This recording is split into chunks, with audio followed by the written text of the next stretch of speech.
Hello, everyone. My name is Javier Mendoza. I'm from a town called San Felipe in the state of Guanajuato. I always worked hard at a large auto shop in the city of Leon. For years, I felt secure there, but one day, out of the blue, the owner announced its closure.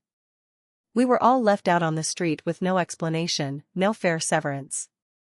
I spent the first 2 months of unemployment looking for work everywhere. I spent almost all my savings. By the third month, I was starting to run out of money to even pay the rent. One afternoon, while I was sitting on the sidewalk outside my house, I got a call from my cousin Ramiro.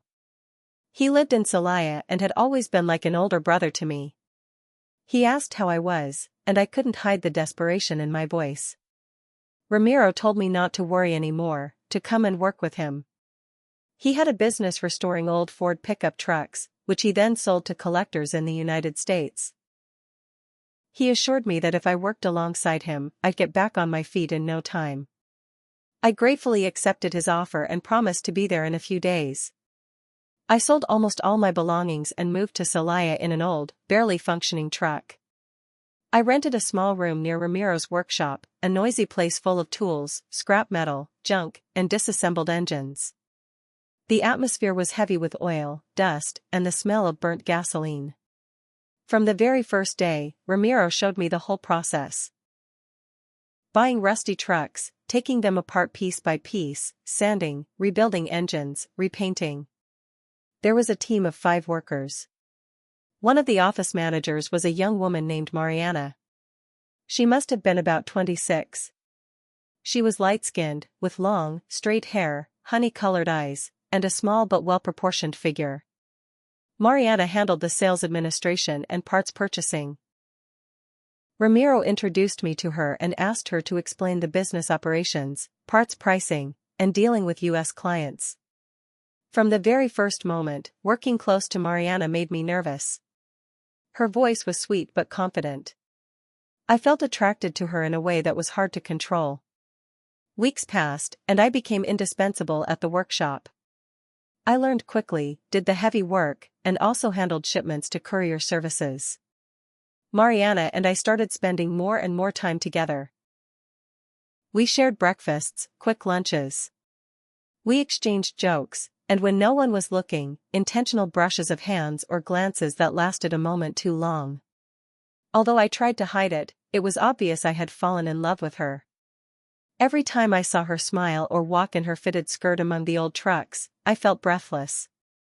Until one day, while we were reviewing invoices in her office, Mariana confronted me directly.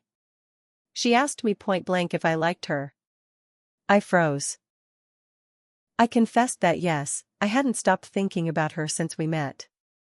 She smiled slightly, stepped closer, and kissed me. It was a brief kiss, but enough to ignite something inside me. She told me she also felt something special for me, but we had to be discreet because the workshop environment was gossipy. After that day, we took every opportunity to be together. We met in secret, shared hurried kisses and forbidden caresses behind the abandoned trucks. Mariana became my obsession. One Friday evening, Mariana suggested we go out to dinner at a small restaurant on the road towards Apaseo. I immediately agreed. That night was magical. We ate Aracra tacos, drank cold beers, and in a dark corner of the place, amidst laughter and knowing glances, we ended up kissing desperately. After a few drinks, she invited me to her place. She lived alone in a small apartment above a grocery store. We went up the stairs laughing like teenagers. As soon as she closed the door, Mariana threw herself at me. We clumsily undressed each other, driven by months of repressed hunger. Her body was warm, perfect under the dim yellow light of the bulb. We made love hurriedly on the sofa and then in her bed, without tiring. At dawn, I woke up holding her, feeling I had found the woman of my life. Over the following weeks, our relationship grew more intense. We worked together all day and spent the nights at her place. We couldn't hide our happiness, although we tried to pretend in front of others, but the happiness wouldn't last long. A month later, Ramiro asked me to meet him at a traditional cantina in downtown Celaya. He wanted to talk about something important. I arrived on time. I sat at the table where he was already waiting with a couple of beers poured. After talking about the business and my progress, Ramiro confessed that he had a lover at the workshop. He told me Mariana had been his for a while, that it was a no-strings-attached relationship, just sporadic encounters. He asked me to be prudent, not to make the mistake of getting attached to her. I felt a dagger pierce my chest. I couldn't believe it. Everything I had lived with Mariana was a lie. I promised Ramiro there would be no problem, that I would respect his trust. That night I couldn't sleep. I discreetly followed Ramiro when he left the cantina. I saw him arrive at Mariana's apartment. He parked, knocked on the door, and she came out to greet him. The scene shattered me. I didn't need to see more. I tried calling her all night, but she didn't answer. The next morning, I confronted her at the workshop. With no chance to deny it, Mariana admitted everything. She told me her relationship with Ramiro was only physical, that it was me she loved. She begged me to give her time to end things with Ramiro. She swore that in 2 weeks she would be free so we could run away together to another state. Despite everything, I believed her. I asked her to stay away from Ramiro during those days. I proposed we pool our money and open a small workshop in Querétaro or Aguascalientes. She agreed, in tears. A week later, Ramiro suddenly fell ill. He started with severe stomach pains, high fever, and constant vomiting. His face lost its color, his hands trembled, and he could barely stand. His wife rushed him to the general hospital. The doctors didn't know what was wrong. They said his body was collapsing for no apparent reason. I had to take charge of the workshop. One day, while going through papers in his office looking for client contracts, I noticed one of the drawers was stuck. Forcing it open, I found something hidden, a black cloth bag tied with red ribbons. I carefully took it out, opened it, and inside found a photograph of Ramiro marked with black crosses, a lock of hair tangled with ribbons, and ancient symbols drawn with red earth. It was clearly a work of witchcraft. When I found that package hidden in Ramiro's desk, I knew immediately that something very serious was happening. It wasn't a simple forgotten object. The photograph, the hair, the red earth symbols formed a whole that gave off a strange smell, like musty dampness and rusted metal. I felt a shiver run down my spine. I put everything in a plastic bag and hid it in the compartment of my truck. I didn't know exactly what to do, but I understood I couldn't leave it there. I remembered that in my youth, a friend named Teresa was very into witchcraft and Santeria. I contacted her immediately. When I told her what I had found and how quickly Ramiro had gotten sick, she confirmed it was a very dangerous black magic work. She advised me to seek urgent help before it was too late. She gave me the contact for a man named Don Ezekiel, a healer and sorcerer recognized in the rural areas of Guanajuato. According to Teresa, Don Ezekiel had been blind since childhood but had developed the gift of seeing beyond the physical world. He wasn't cheap or easy to find, but if anyone could help, it was him. That same afternoon, without overthinking it, I took the truck and headed to a small town called Comonfort, where Don Ezekiel lived on the outskirts, in an adobe house with a corrugated metal roof. The journey was long and dusty. The town streets were narrow and uneven, with stray dogs roaming everywhere. When I arrived, I saw an old man sitting under a mesquite tree, an old hat covering his face. Without lifting his head, he spoke to me in a hoarse voice, saying he was already expecting me, that I carried a great evil with me. I shuddered to hear that. He helped me into his house, a dark place full of images of saints, votive candles, herbs hanging from the ceiling, and strange amulets. I handed him the bag. Don Ezekiel touched it with his trembling hands and then deeply inhaled its smell. He told me the work had been done with cemetery earth and animal blood, which accelerates the destruction of the victim's body. He explained that Ramiro's spiritual heart was being slowly devoured, that he wouldn't hold out much longer if we didn't act immediately. He assured me the work had been done by a woman driven by jealousy and desire. He asked me if the dying person was someone very close to me. I told him he was my cousin, almost like a brother. Don Ezekiel was silent for a moment. Then he stated that he knew this type of work well. He said he had detected that the intention behind the spell wasn't to kill for revenge, but to remove an obstacle in the path of a new love. He warned me that the responsible woman also desired me, that everything had been planned so she could have me, by getting Ramiro out of the way. I didn't want to accept it immediately, but deep down I knew everything pointed to Mariana. Don Ezekiel explained that he could break the spell, but the damage had already been partially done. To save Ramiro, I would have to completely destroy the witchcraft object in the very place it was found, following a specific ritual. He also warned me that breaking the magic would have a price. Misfortune would fall upon the person who cast the spell. I agreed without hesitation. I asked him to help me save my cousin. He handed me the package, now prepared, wrapped with new protective herbs and amulets. He instructed that I must return to the workshop that same night, enter Ramiro's office alone, burn everything in the bag until it was reduced to ashes, scatter them in a circle, and keep the place sealed for 3 days. I must not let anyone in.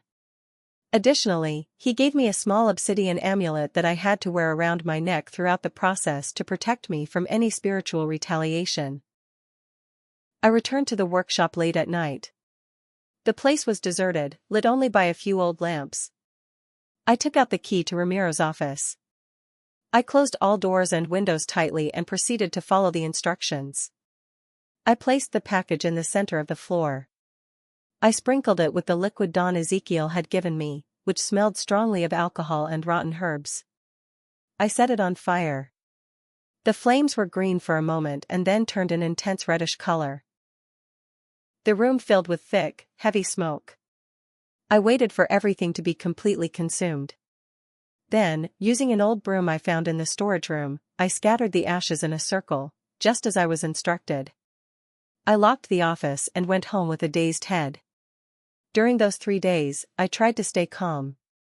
I avoided going near the office, although at times I would swear I heard strange noises coming from inside, whispers, soft knocks, like something scraping the walls. On the 4th day, early in the morning, I returned to the office. I opened it carefully. Everything was calm. The ashes were still scattered on the floor. Using a shovel and broom, I gathered the remains and took them directly to a dump far from the workshop. From that day on, Ramiro's recovery was almost miraculous. He began to gain strength, eat better, regain color in his face.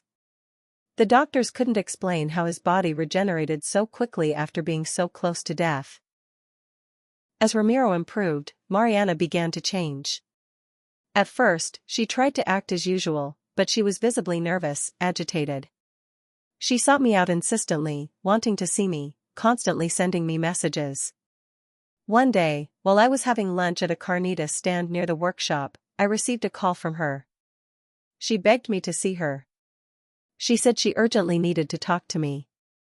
Something in her voice put me on alert. She sounded weak, scared. I agreed to see her in the office where we usually reviewed the accounts. When she arrived, her appearance startled me. Mariana was pale, with dark circles under her eyes. She seemed to have lost several kilos in a matter of days. She moved with difficulty and her breathing was agitated. She confessed to me tearfully that for days she had felt sick, without energy, with constant nightmares where shadows dragged her to dark places. She said she felt a heavy presence following her all the time.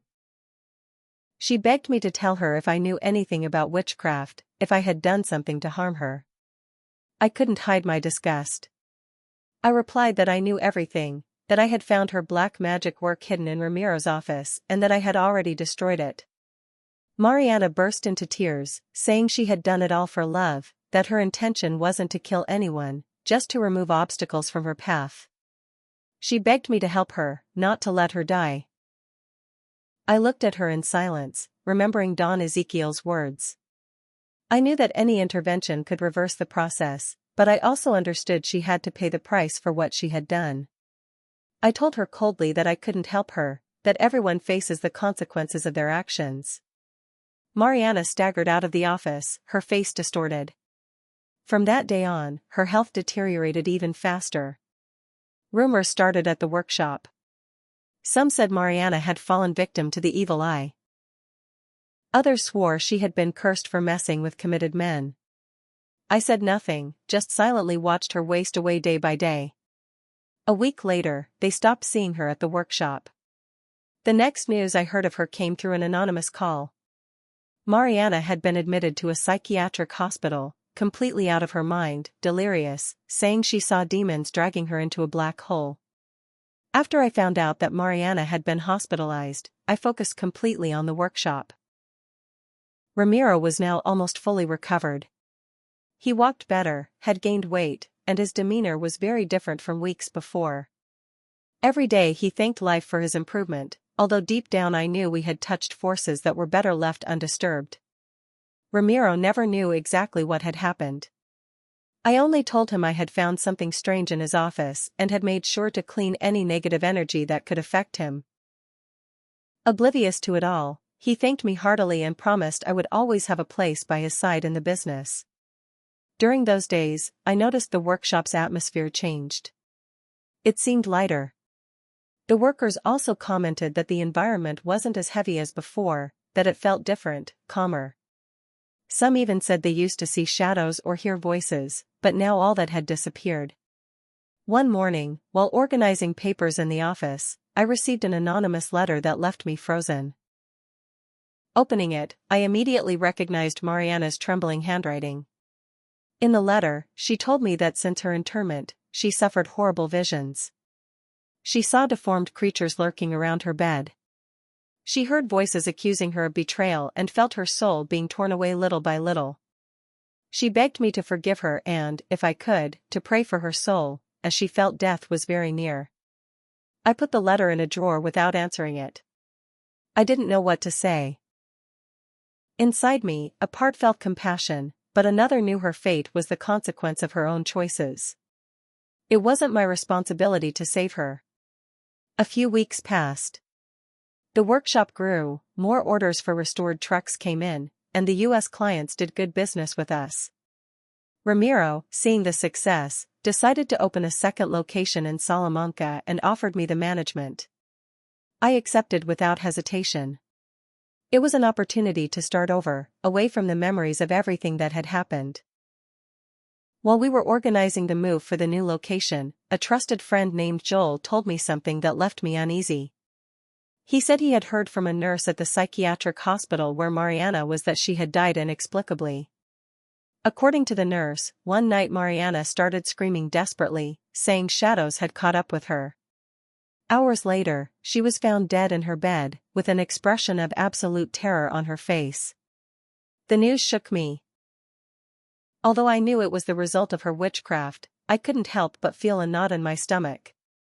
I decided not to mention anything to Ramiro. It wasn't worth stirring up the past. I focused completely on the new workshop. We hired new workers, acquired more tools, and started restoring not only trucks but also old Jeeps. Hard work kept me busy and away from painful memories. One day, while inspecting a lot of abandoned vehicles to buy parts, I received an unknown call. It was a woman's voice, but I couldn't identify it well. The call was confusing, full of static. I managed to hear my name repeated several times, accompanied by pleas and crying. I couldn't help but think of Mariana. I hung up immediately and turned off the phone. That night, when I got home, I noticed something strange. The front door was slightly ajar, although I clearly remembered closing it. I entered cautiously. Everything seemed in place, but the atmosphere inside was heavy, suffocating. It smelled of damp earth and something else I couldn't identify. I went through each room. Upon reaching my bedroom, I saw on the bed a small rag doll, old and dirty, tied with red and black threads. Next to the doll was a note written on torn paper. The note said that bonds of love and death are never broken, that the soul of she who loved me would always follow me. A chill so intense ran through me that I almost lost my balance. I didn't know how that doll had gotten there. I immediately took the doll out using a piece of cloth so as not to touch it directly. I put it in a plastic bag and threw it in a dumpster several kilometers away. That night I couldn't sleep. Every time I closed my eyes, I felt a presence in the room. I heard light footsteps around my bed, barely audible whispers, and at times I thought I saw a shadow standing in the corner of the bedroom. The following days were equally unsettling. Although the workshop prospered, there was no peace in my house. I heard knocks on the walls, doors opening by themselves, lights flickering for no reason. The workers started noticing I arrived at the workshop looking tired, with dark circles, but no one asked anything. After about a week, I decided to seek out Don Ezekiel again. I drove to Comonfort and found him sitting in the same place I had seen him the first time, under the same mesquite tree. As I approached, without me saying a word, Don Ezekiel told me that the disturbed soul of a woman was following me, that her death hadn't been enough to break the bond created by the initial witchcraft. He explained that when someone dies with an active black magic work, their soul gets trapped between worlds, and if the object of their love is still alive, that wandering spirit will seek to reunite with them at all costs, regardless of the consequences. He told me it was necessary to perform a second, stronger ritual to sever the bond definitively. For that, I would need to return to the site where Mariana was buried and perform a special cleansing with fire, cemetery earth, and holy water from 3 different churches. He warned me that the process wouldn't be easy and that there would be resistance from the spirit. If I failed, Mariana's soul could take possession of me, leading to madness or even death. I accepted the challenge. I couldn't live the rest of my life under that shadow. Don Ezekiel handed me a bag with the necessary elements and gave me precise instructions. He also warned me that I shouldn't go alone, but I didn't want to involve anyone else in that madness. I decided to do it on my own. I prepared for the following night. I gathered earth from the municipal cemetery. I obtained holy water from 3 different churches and brought an improvised torch made of rags and gasoline. I arrived at the cemetery at midnight.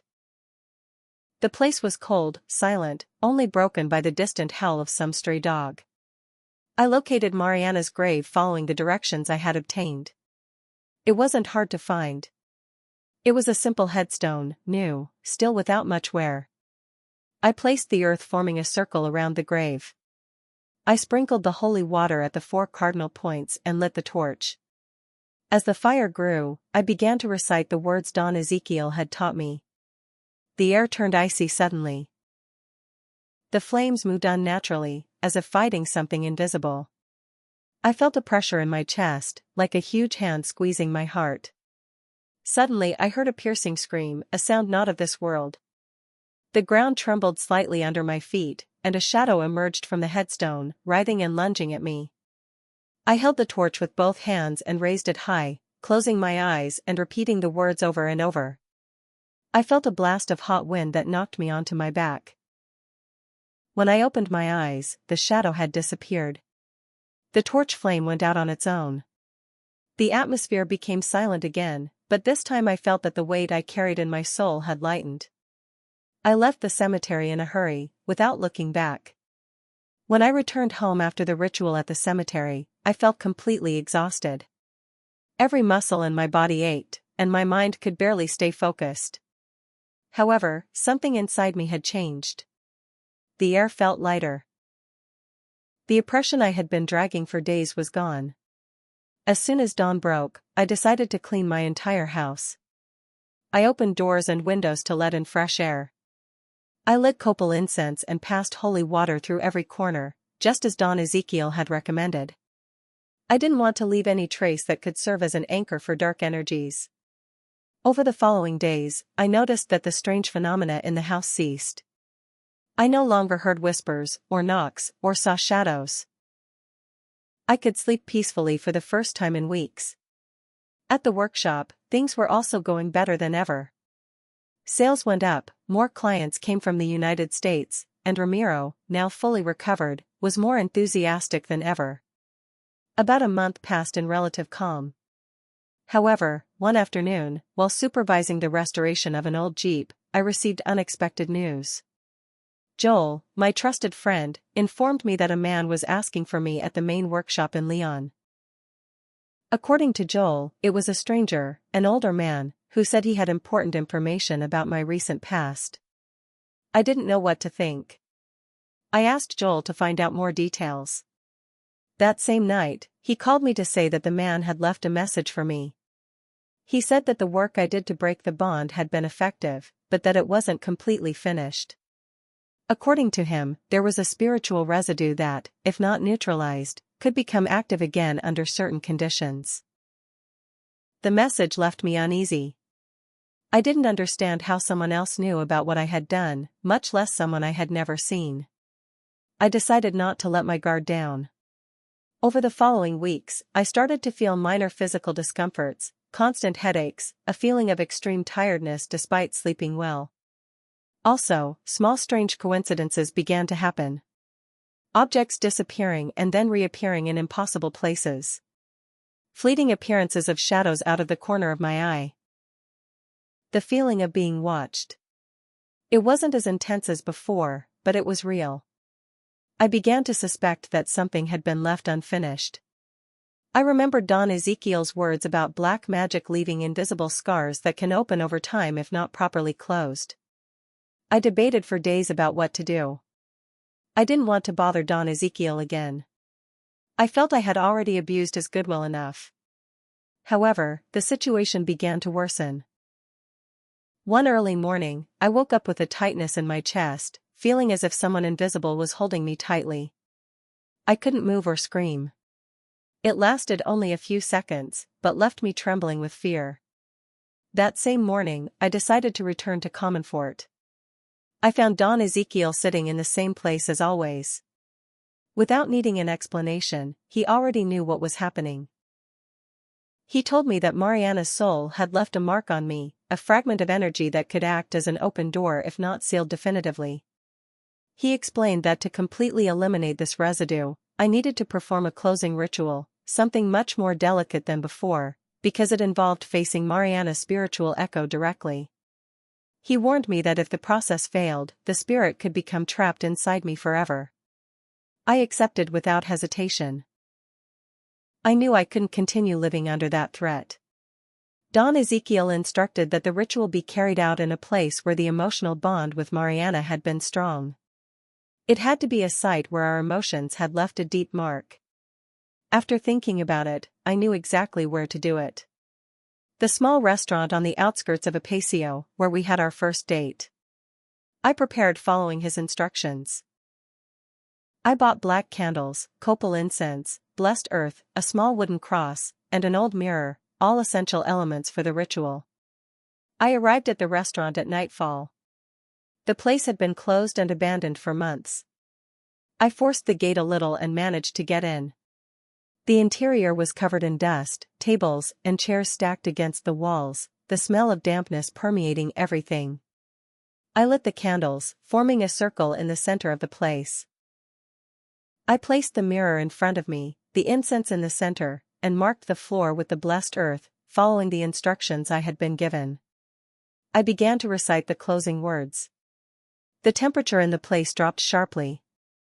The incense began to burn irregularly, and the candle flames flickered as if an invisible current were agitating them. In the mirror, little by little, a figure began to form.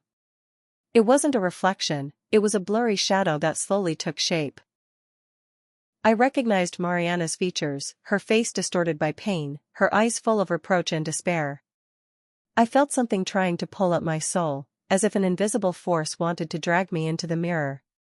I fought against that sensation, repeating the protection words over and over, holding the wooden cross firmly in my hands. The figure in the mirror screamed without sound, as if its mouth opened a void, a black hole threatening to swallow me. The ground trembled slightly under my feet. The candles began to burst one by one, plunging the place into a reddish darkness. In a final effort, I threw the cross directly at the mirror. The glass shattered into 1,000 pieces, releasing a blast of icy wind that knocked me to the floor. I lay there for several minutes unable to move, trying to catch my breath. When I finally managed to get up, the atmosphere was calm. The smell of dampness had disappeared. There was no trace of the figure in the mirror or any strange presence. I staggered out of the restaurant. I closed the gate again, although I knew that place would be marked forever. That night, when I got home, I collapsed onto the bed. I slept as I hadn't in months, without nightmares, without interruptions, without feeling any presence.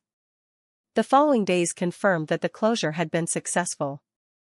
No more shadows, no more whispers, no more tightness in the chest. Ramiro, oblivious to it all, continued focused on expanding the business. I, for my part, dedicated myself to working and staying busy, grateful for every day of peace I had. After the final spiritual confrontation in the abandoned restaurant, my life began to stabilize definitively. The days became lighter.